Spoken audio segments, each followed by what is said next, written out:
이제 오늘부터 로마서 16장 마지막 부분 함께 우리가 살펴보게 되겠습니다. 이 16장 로마서를 마무리하면서 바울은 여러 가지 인사와 부탁하는 말씀을 남기고 있습니다. 그렇다고 그냥 지나칠 수 있는 그런 것이 아니고 인사말에 담긴 바울의 그 깊은 마음, 또 그가 이 편지를 쓰는 목적들이 담겨져 있는 것을 발견하게 됩니다. 그것을 깨달아야 우리가 이 로마서를 또한 전체를 다 이해했다, 이렇게 볼 수가 있을 겁니다. 바울이 쓴 이 편지는 단순한 안부를 전하는 것으로 보이기 쉽지만, 초대교회가 형성되는 과정에서 개종한 사람들이 고난을 받는 가운데 신앙을 확인하고 있었고, 또 그 신앙을 이어가고 있었고, 그러한 어려운 환경 속에서 그들이 신앙을 지켜가기 위해서 몸부림치는 가운데 이러한 편지들을 통해서 격려하고 가르치는 과정에 있었습니다. 그렇기 때문에 바울이 일일이 일컬어서 아무에게 문안하라, 아무에게 문안하라고 하는 것은 어떻게 보면 이게 공개적인 얘기가 아니잖아요. 아주 비밀리에 믿는 자들을 살피도록 격려하는 말씀인 것을 볼 수가 있습니다. 그런 의미에서 그들이 어떻게 신앙생활을 그 당시에 했었을까, 이런 것을 우리가 생각해 볼 수가 있습니다. 그래서 바울 자신도 로마 교회를 살피면서 교훈한 말씀을 전달하고 있는 것과 마찬가지로 초기에 형성된 각 교회들, 또 각 심령들, 가정들을 살피는 것이 사도로서의 역할이기도 했고, 또 함께 지체인 것을 확인하는 각각의 그리스도인들이 서로를 확인하는 가운데 함께 신앙생활을 하던 그때의 모습을 생각해 볼 수가 있습니다. 그런 의미에서 각 가정과 각 심령을 살피는 것은 모든 그리스도인과 교회의 본분이다라고 하는 것을 생각해 볼 수가 있습니다. 바울은 로마에 가고 싶고 로마 신자들을 만나서 복음을 온전하게 가르치고 싶지만 갈 수 없는 상황에서 이 편지를 썼습니다. 그리고 이 편지를 인편에 보내면서 마지막으로 부탁하는 것은 모든 성도를 문안하라. 다른 방법이 없습니다. 요즘처럼 공개적으로 신앙하는 시대가 아니고 몰래 숨어서 신앙하는 시대에 누가 그리스도인인지도 서로 모르는 가운데 살아가고 있는 사람들입니다. 그리스도인인 것을 드러냈을 때 죽임을 당하니까 그리스도인인 것을 드러낼 수도 없는 상황 속에서 아는 사람들끼리 그 관계 속에서 성도를 문안하라라고 하는 이 말은 단순히 찾아봐 이런 정도의 얘기가 아니라 그 안에는 진정한 성도의 교제를 확인하는 그러한 것을 격려하는 말씀이다, 이렇게 볼 수가 있습니다. 초기 기독교가 정착하고 성장하는 과정에서 가장 중요한 것이 그런 의미에서 성도를 각각 살피는 것이었습니다. 그래서 여기서 문안하라고 하는 말은 단순히 인사하라, 인사를 잘 나누고 잘 지내라 하는 정도의 권면이 아니고, 절박한 상황 속에서 지체들을 살피고 지체들과 교제하고 성도의 관계를 분명하게 가지고 있어야 된다라고 하는 말로 이해할 수가 있고, 그 과정 속에서 너희들이 할 일이 분명히 드러난다. 도움이 필요하고 함께 할 수 있는 일들이 필요하고 뭔가 그 일이 있을 텐데, 여기 말 속에 문안하라고 하는 단어 속에는 그런 모든 것이 포함된 말이 되죠. 단순히 그냥 찾아봐, 인사해 라고 하는 것이 아니라 그 말 속에는 그런 모든 것을 함께 하지 않으면 안 된다라고 하는 그런 암시가 담겨져 있는 말씀이다 라고 하는 것을 생각해 볼 수가 있습니다. 오늘 제일 먼저 등장하는 인물이 갱그리아 교회의 자매 베베라고 하는 사람이 등장합니다. 그리고 그를 영접하라고 권면을 합니다. 1세기 당시에는 지금과 같은 사회적 인프라가 없었던 시대입니다. 그래서 편지를 주고받는 것도 제도적으로 불가능했습니다.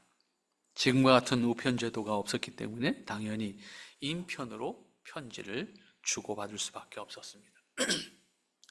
우리나라도 1884년 11월 우정총국이라고 하는 것이 처음 만들어지면서 그것도 서울과 인천만 왔다 갔다 할 수 있는 우편 제도가 만들어졌고, 그 다음에 1885년에 전국 주요 도시에 소위 우체사라고 하는, 오늘날로 말하면 우체국에 해당되는 그러한 시설들이 만들어지게 되고 우편제도가 그로부터 발전하게 됩니다. 그러나 그 이전까지 우리나라 조선시대의 모든 선비들이 남긴 글들은 문집이라고 하는 단어로 다 지금 출판돼서 나오고 있지만 다 편지입니다. 그 편지를 다 묶은 겁니다. 묶어서 전했던 이야기들이 참 고상하고 깊은 사유가 있고 그 안에 담겨져 있는 가르침이 있어서 그걸 오늘 후대 사람들이 그걸 읽으면서 교훈을 받는 겁니다. 그런데 그 모든 편지들이 다 주고받은 거예요. 누군가 전달해 주는 사람이 있습니다. 갔다가 또 그쪽에서 편지를 받아가지고 오는 사람이 있습니다. 유럽에서는 기원전부터 우리나라의 역사에서도 임금님이 명령을 받아 각 지방 관리들에게 전달하는 그러한 전달 국가적인 제도가 있었습니다. 그것이 대표적으로 우리나라는 파발마라고 합니다. 그러나 그러한 것들 일반적인 사람들이 이용할 수 있는 것은 결코 아니었습니다. 바울이 각 지역에 서신을 보낼 때도 다르지 않았습니다. 그러면 로마에 보내는 이 편지는 어떻게 보냈을까? 그것이 바로 여기 1절에 등장하는 베베라고 하는 사람, 갱그리아 교회의 베베라고 하는 사람이 등장합니다. 그런데 그 베베라고 하는 사람이 자매였다, 여자였다는 거죠. 갱그리아 교회 일꾼으로 있는 우리 자매 베베를 너희에게 추천한다, 이런 표현을 했습니다. 그래서 추천한다라고 하는 말일까? 이 사람을 뜻없이 아는 관계도 아닌데 추천한다는 말이 무슨 말일까? 결국 이 사람한테 들려 편지를 보냈고 들려 보낸 편지를 들고 하는 사람이 베베야. 그러니까 너희들이 그 사람을 잘 영접을 해라. 그러니까 소개하는 말이 되겠죠. 바울도 아직 로마 교회 신자들을 직접 대면한 적이 없는데 그 바울이 보내는 편지를 전달하는 사람이 여자 베베라고 하는 사람이었습니다. 그 사람은 갱그리아 교회의 일꾼이라고 소개되었습니다. 여기서 일꾼이 어떤 의미인지는 정확하게 알 수가 없습니다. 왜냐하면 그 당시에 교회들이 지금과 같이 제도적으로 확립된 시기가 아니었기 때문에 그의 직분이 있었는지 없었는지 또 직분이 제도화 됐었는지 분명치 않습니다. 그러나 분명한 것은 갱그리아 교회의 일꾼이라고 했으니 적어도 갱그리아 교회를 섬기는 사람인 것은 분명합니다. 그리고 갱그리아는 바울이 머물고 있는 고린도에서 멀지 않은 곳에 있는, 그저 한 두어 시간 걸어가면 될 수 있는 그런 거리에 있는 지명입니다. 그곳에 이미 공동체가 형성되었다는 것을 알 수 있고 동시에 베베는 그 교회는 물론이고 바울에게도 인정받는 일꾼으로 함께 사역하고 있었던 사람이다 라고 하는 것도 짐작할 수가 있습니다.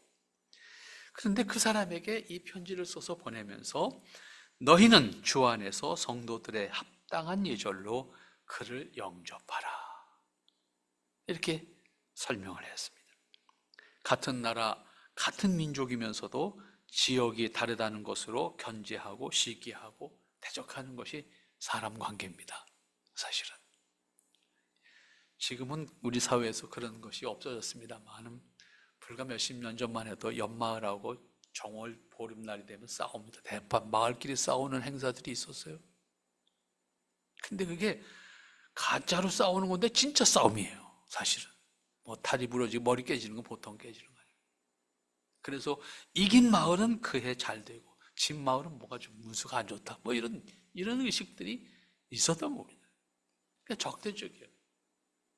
같은 이웃에 살면서도.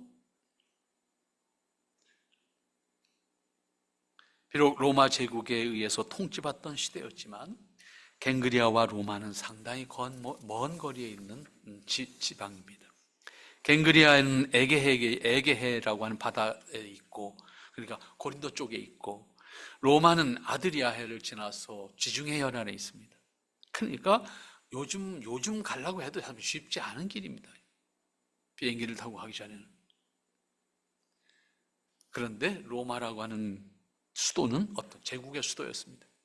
그리고 로마에 사는 사람들은 특별한 우월의식이 있었습니다. 당시 로마 시민권을 가진 사람은 그 우월의식이 하늘을 찔렀습니다. 로마 시민권을 가졌다는 것으로 특권이었습니다. 아무도 건들 수가 없었습니다. 바울이 마지막에 잡혀갈 때 로마의 시민권을 주어가지고 잡았던 사람들이 다 떨었잖아요. 그 정도로 로마 시민권자라고 하는 것만 가지고도 큰 권력을 가지고 있었던 변두리 어딘지도 잘 모르는 로마 사람들이 볼 때는 거기 갱그리아라고 하는 조그만 마을에 베베라고 하는 여자가 이 편지를 들고 로마에 찾아갔을 때 한번 상상을 해보시기 바랍니다. 그러니까 바울이 베베를 보내면서 그를 배척하거나 그를 시기하거나 무시하지 말고 주 안에서 너는 그를 주 안에서 바라봐야 된다. 예수님 안에서 바라봐야 된다. 그리고 성도들의 합당한 예절로 영접해라. 특별하게는 아니지만은 적어도 성도와 성도의 관계 속에서 갖춰야 될 예절이 합당한 곳으로 그를 영접해라. 이렇게 부탁을 합니다.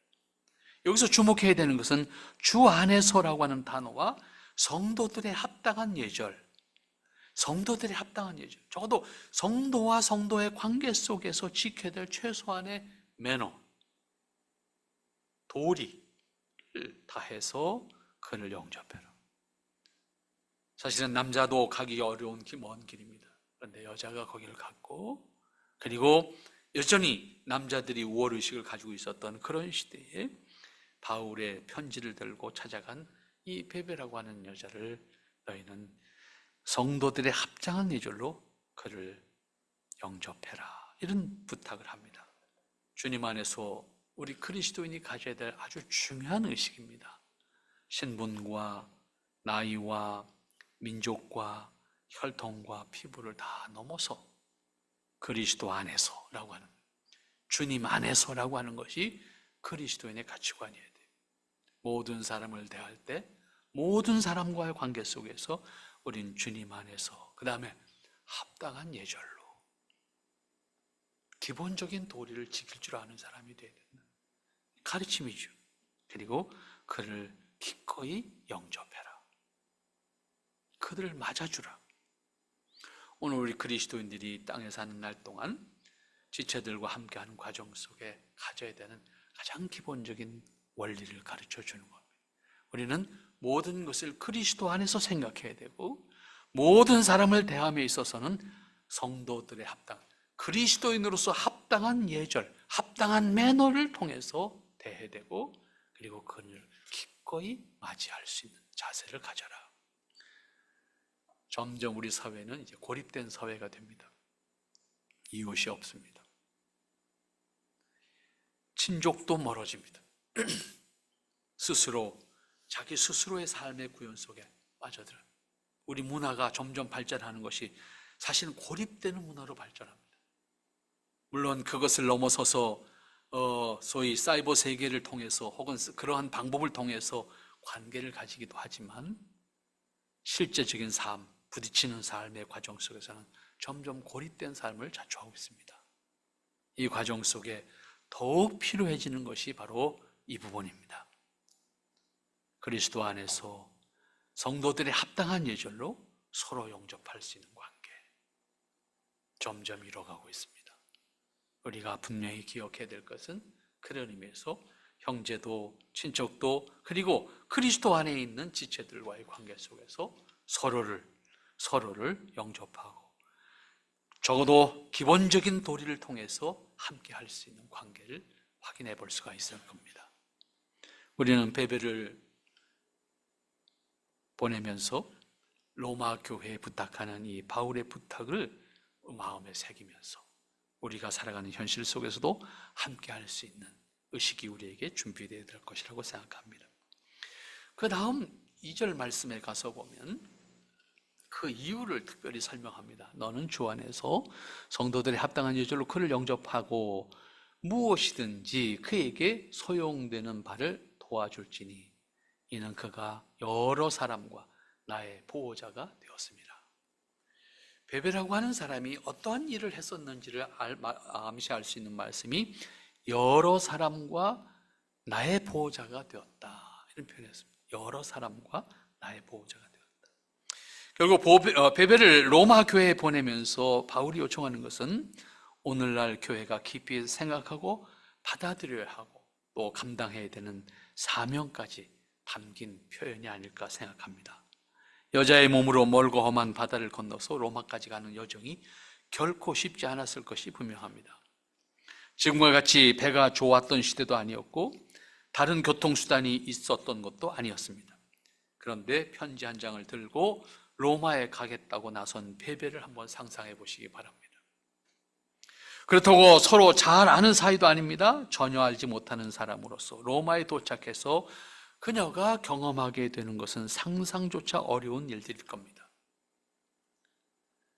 그러니까 바울은 편지 말미에 그녀를 영접하라고 부탁할 수밖에 없었을 것입니다. 로마 사람들의 정서에서 제국의 변방에서 온 여자를 받아들이는 것이 결코 쉽지 않은 것은 우리가 상황적으로 충분히 생각할 수 있습니다. 바울이 왜 이렇게까지 부탁을 해야 하는가, 그 마음도 그래서 헤아릴 수가 있습니다. 그리고 하는 말이 무엇이든지 그에게 소용되는 바를 도와주라고 말합니다. 한번 생각해 보세요. 그 먼 길을 갔을 때 그가 무엇이 필요했겠습니까? 참으로 모든 것이 필요했죠. 어떠한 한 가지 두 가지의 문제가 아닐 겁니다. 단지 편지를 가지고 가는 사람이 반갑게 맞아주라는 정도가 아니라 그녀에게 필요한 것을 살펴서 챙겨주고 도와주라. 그녀가 필요하다고 하는 것을 모두 도와주라고 부탁을 합니다. 이 말씀 역시 초기 기독교가 형성되는 과정에서 생각하면 충분히 이해할 수가 있습니다. 당시뿐만 아니라 우리나라에 복음이 처음 들어와서 신앙 공동체가 생기는 과정 속에서도 다르지 않았습니다. 초기에 활동했던 전도부인들, 권서인들 전국 각지에 다니면서 복음을 전할 때 그들이 거할 수 있는 거처가 없었습니다. 오늘날처럼 식당이 있거나 오늘날처럼 식당에서 무엇을 사 먹을 수 있는 그런 능력이 없었습니다. 박물 장사하면서 사람들 만나서 전도하고, 그러다가 날이 저물면 어느 집 헛간에서라도 기고하면서 그 다음날 일정을 소화했고, 그러다가 공동체가 만들어지거나 그리스도인들을 만나게 되면 그들의 도움을 통해서 그곳에 또 하나의 교회를 세워가는 작업들을 했습니다. 그 과정 속에서는 이름도 그리고 빛도 없는 많은 사람들의 협력이 있었고 함께하는 수고가 있었습니다. 복음을 전하는 과정에서 필요한 것을 함께하는 것은 그리스도인과 교회가 이 땅에 있는 동안 감당해야 되는 사명이고 본분입니다. 그 일에 동참하는 것은 생명부지의 사람들일지라도 함께하게 됩니다. 그리고 함께해야 됩니다. 이 세상에 복음이 전해지는 과정은 섬김이 없이는 결코 불가능했습니다. 하나님의 역사는 사람을 통해서 드러냈습니다. 그 과정에서 전혀 알지 못한, 또 만난 적도 없는 사람들이 기도하고 합력하고 헌금해서 복음이 전해지고 교회가 세워졌습니다. 복음이 전해지는 과정은 처음서부터 결코 다르지 않았습니다. 그리고 어느 나라의 교회가 세워질 때도 다르지 않았습니다. 모든 것이 준비되어서 진행된 경우는 겨우 없습니다. 그렇다고 할지라도 누군가의 도움과 섬김이 있었기 때문에 가능했던 것도 사실입니다. 바울은 그 과정에 있는 주인공으로서 자신이 아닌 편지를 전해주는 사람을 위해서 도움을 주라고 부탁합니다. 그리고 그가 필요한 것을 도우라고 합니다. 그가 필요하다고 하는 것을 너희들이 섬기라고 말합니다. 그리고 그렇게 해야 되는 이유를 한 가지 말합니다. 그 한 가지가 뭐였습니까? 그녀가 여러 사람과 나의 보호자가 되었다, 이런 표현이었습니다. 베베에 대해서 갱그리아 교회의 일꾼, 우리가 통상 집사라고 부르지만 어쨌든 그 일꾼이라는 것 외에 알려진 바가 없습니다. 그렇지만 바울은 그녀에게 자신의 편지를 전달해 주는 사람으로 사용할 만큼 큰 역할을 하는 사람인 것을 확신했고 믿었고, 그렇기 때문에 이 편지를 보냈습니다. 바울이 그만큼 그녀에 대해서 신뢰했고 그녀의 섬김과 책임감까지 믿었기 때문에 그렇게 시킬 수가 있었을 겁니다. 그런데 그녀가 어떤 사람인지 바울은 한마디만 합니다. 그녀는 많은 사람의 보호자, 많은 사람의 보호자, 동시에 바울의 보호자이기도 했다라고 하는 겁니다. 보호자라고 하는 말로 번역이 됐습니다만 도우미 혹은 돕는 사람 혹은 구원자, 구조자 이런 단어로 번역을 할 수 있을 것 같습니다. 어쨌든 그러한 사람으로서 바울만이 아니라 주변에 도움이 필요한 사람을 도왔던 사람. 베베는 초기 교회가 경험하고 있는 박해와 고통 가운데서도 같은 신앙을 가지고 있는 지체들을 도왔다는 의미가 될 거고, 그리고 그들이 신앙을 지켜낼 수 있도록 하기 위해서 그들을 도와서 협력했던 사람이라고 말할 수 있을 것이고, 그들을 지켜내는 역할을 감당했던 사람이라고 표현할 수도 있을 겁니다. 물질이 필요하면 물질을 돕고, 신변이 위험하면 신분을 감추는 일을 했을 것이고, 그 과정 속에서 그녀가 감당해야 됐던 어려움들은 그녀가 홀로 감당했던 일이라고 볼 수가 있을 겁니다. 그러므로 바울은 로마 교회에 부탁합니다. 그녀에게 필요한 것이 있다고 하면 기꺼이 도와라. 그것이 너희가 해야 될 일이다. 이렇게 격려하는 거죠. 실제로 오늘 우리가 있기까지, 한국교회가 있기까지, 특별히 한국교회가 있기까지 초기의 과정을 보면 정말로 우리는 받은 게 많아요. 그런데 그것을 우리에게 전달해 준 사람들 이름도 기억하지 못해요. 아주 특별한 사람들은 기억하고 있지만 전혀 기억하지 못합니다. 무명의 사람들이. 정말로 많은 교회가 한국의 복음을 전하기 위해서, 한국의 교회가 세워지기를 위해서 그들이 기도했고, 그들이 섬겼고, 그들이 보내준 헌금을 통해서 이 땅의 교회들이 세워졌고, 그 혜택을 받아서 이 땅의 복음화가 이루어졌고, 한국 교회를 통해서 이 나라가 세워지는 역할을 감당했다. 부정할 수가 없는 거예요.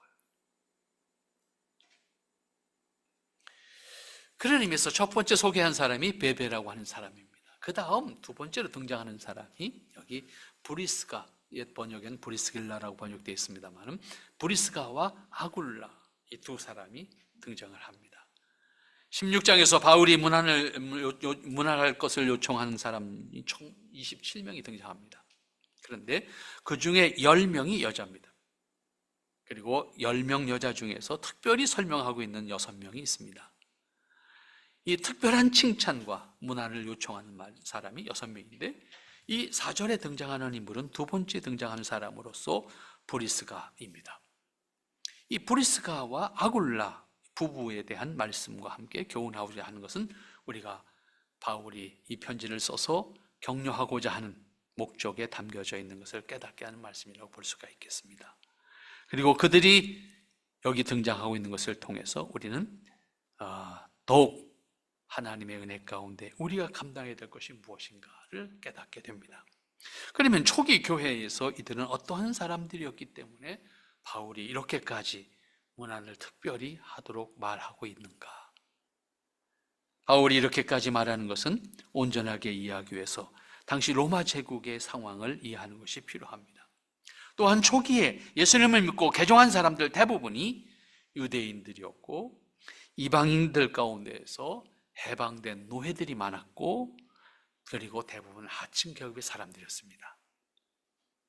이러한 사실은 특별히 10절과 11절에 기록하고 있는 아리스토도블로와 나기수의 권속들, 지금 세로 번역에 있어서는 이 세로 번역도 몇 가지가 새롭게 번역되는 과정 속에 다시 수정되는 내용이 있는데, 이 10절, 지금 우리가 가지고 있는 성경을 보면 10절과 11절에는 가족이라고 번역되어 있습니다.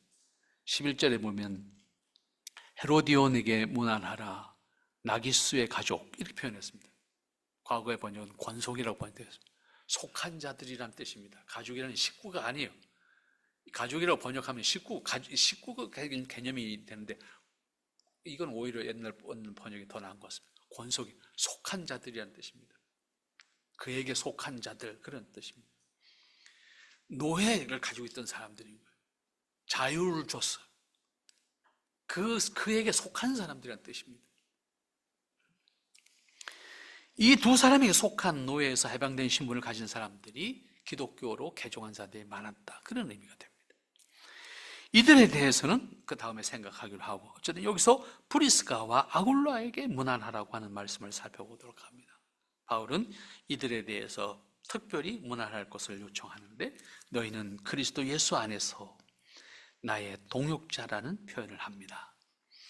이들은 바울이 자비량으로 전도할 때에 바울과 함께 천막을 만들면서 협력한 사람들이었습니다. 따라서 그들에게 대해서 바울은 동력자라는 단어를 썼습니다. 나와 함께 일하는 사람들, 나와 함께 복음 전하는 일에 동참했던 사람들, 그런 의미가 되겠죠. 복음을 전하는 과정에서 같은 일이나 같은 역할만을 필요한 것은 아닙니다. 다양한 역할이 필요하고 협력이 필요합니다. 브리스가와 아굴라는 바울과 함께하면서 바울의 필요를 도왔습니다. 그리고 바울이 해야 될 일을 나눠서 했습니다. 이 일을 함께 하기도 했습니다. 이에 바울은 이 브리스가와 아굴라를 동력자다, 같이 일하는 사람이다, 이렇게 표현했습니다. 그러면 그들은 바울과 어떻게 함께 했습니까? 일만 같이 한 것이 아닙니다. 그 다음 나온 표현이 뭐라고 했습니까? 그들은 내 목숨을 위하여 자기들의 목까지 내놓았다, 이렇게 표현했습니다. 내 목숨을 위해서 자기들의 목을 내놓았다, 이런 표현했습니다. 이게 쉬운 일이 아니잖아요. 바울을 지켜내기 위해서 이들은 자신들의 목숨을 걸었다, 이런 의미입니다. 이러한 표현은 결코 간단하게 장난으로 할 수 있는 말이 아니잖아요. 사도들이나 초기 개종한 사람들은 많은 희생을 당했습니다. 기독교가 공인된 종교로 허락받기 전까지 박해가 250년 동안 이어졌습니다. 그 과정 속에서 그들은 이렇게 고난을 당했습니다. 그리스도인들을 처형하는 일은 식은 죽 먹기보다 쉬울 만큼 일상이었습니다. 그런 상황에서 바울이 위기에 처했을 때 브리스가와 아굴라는 바울의 생명을 지켜내는 일을 했다는 의미입니다. 그런 의미에서 그들은 바울에게 생명의 은인이지만 단지 그것으로 끝나는 것이 아니고 그러한 역할을 하는 사람이었기 때문에 바울은 계속해서 이방사회에 복음을 전할 수 있었던 것까지 생각하면 너무나도 귀한 일이 아닐 수가 없습니다. 그러니 나뿐 아니라 이방인의 모든 교회도 그들에게 감사하느니라. 그러니까 브리스가와 아굴라 어떤 사람이냐? 나의 생명을 지켜준 사람이 은인이니까 너희들 도와주라, 이 정도로 끝나는 것이 아니라 그 사람들은 이방의 모든 교회가 그에게 감사한다, 이렇게 표현했어요. 그러니까 이방에 바울이 전도하여서 세웠던 모든 그 교회들이 브리스가와 아굴라를 존경하고 그에게 대해서 감사한 마음을 가지고 있다. 그러니까 그의 역할이 얼만큼 컸다라고 하는 것을, 그들의 영향력이 얼마나 컸다라고 하는 것을 알 수가 있는 거죠. 이방의 모든 교회들이 그를 귀하게 여겼고 그들에게 감사함을 가지고 있다. 그만큼 신뢰와 받고 존경받는 사람들이었다, 그런 의미가 되겠습니다. 그렇기 때문에 그들을 잘 살펴라, 이런 얘기입니다. 그 다음에 이어지는 말씀 또 하나 하죠. 또 저의 집에 있는 교회에도 문안하라. 그러니까 브리스가와 아굴라 집에 있는 교회에도 문안하라, 이런 의미가 됩니다. 그러니까 결국은 이 브리스가와 아굴라의 집에 있는 교회라고 한 표현이 어떤 것일까?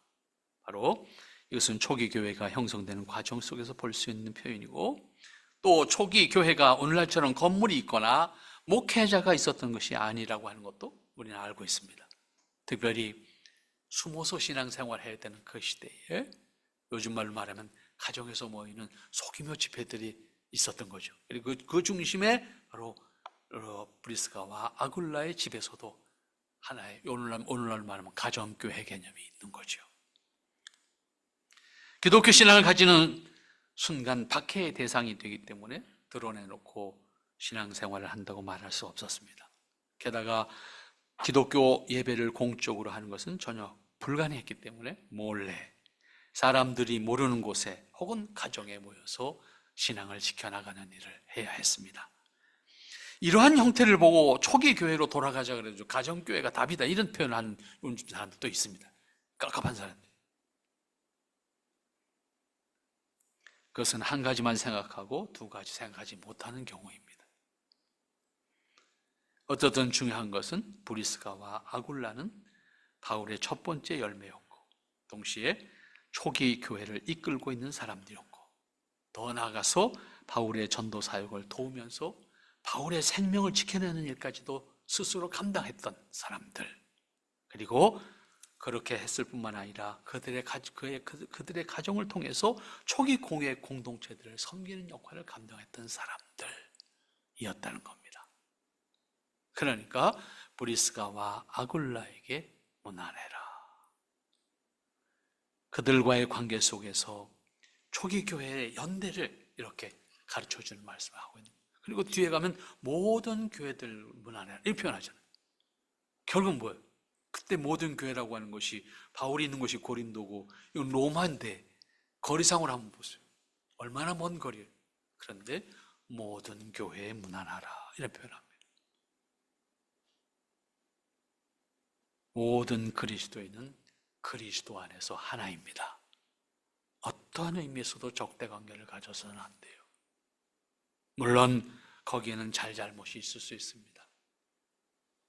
그러나 우리가 우리의 신앙을 바르게 지켜나가도록 노력하고 우리가 알지 못하는 것까지 감당할 수는 없으니 적어도 우리가 함께 기도할 때 땅에 있는 교회들을 위해서 기도하고 함께하는 지체들을 위해서 기도하고 이웃에 있는 지체들을 위해서 기도하고 이웃에 있는 교회들을 위해서 기도하고 특별히 같은 신앙을 고백하고 있는 우리 노회와 우리 교단에 속해 있는 교회들을 위해서 기도하고 그리고 함께 섬길 수 있는 일들을 함께 섬겨가는 것, 그것이 교회가 가져야 될, 성도가 가져야 될 기본적인 놀이라고 하는 것을 기억하고 함께하는 모든 지체들을 살피고 함께하는 모든 지체들을 위해서 기도하는 일, 살피는 일 또한 우리가 해야 될 일이라고 하는 것도 기억하고 여러분들에게 있어서 함께할 수 있는 사람들 살피셔서 하나님 앞에 함께하는 기쁨과 그리고 회복된 은혜를 같이 나누는 기쁨을 함께할 수 있는 그러한 신앙의 공동체와 나아가서 하나님의 교회를 섬겨가는 우리의 모습이 될 수 있기를 바랍니다. 기도합니다. 거룩하시고 자비로우신 아버지 하나님 은혜를 감사합니다. 주님께서 오늘도 우리의 모습을 지키시고 인도하시고 또 허락하셔서 하나님의 은혜 안에 있게 하시니 감사합니다. 아버지께서 허락하신 은혜를 통해서 오늘도 주님의 날을 구별하게 하시고 이 날을 통해서 함께하게 하시니 감사합니다. 주님의 뜻을 온전히 섬겨 행할 수 있도록 축복하시고 은혜로 사는 기쁨과 은혜로 행하는 모든 감격을 나눌 수 있는 주님의 권속들이 되게 하여 주시옵소서. 아버지 몸된 교회에 속해 있는 모든 권속들 주님의 이름으로 늘 하나님 앞에 함께하게 하시고 실족하지 아니하며 주님의 뜻을 함께 섬기는 기쁨과 은혜로 충만한 저희들 되게 하옵소서. 변함없는 주님의 사랑으로 승리할 수 있도록 축복하옵소서. 아버지의 사랑 안에 승리할 수 있도록 모든 권속들을 사랑하시고 지켜주시기를 소망하고 우리 주 예수님의 이름으로 기도하옵나이다. 아멘.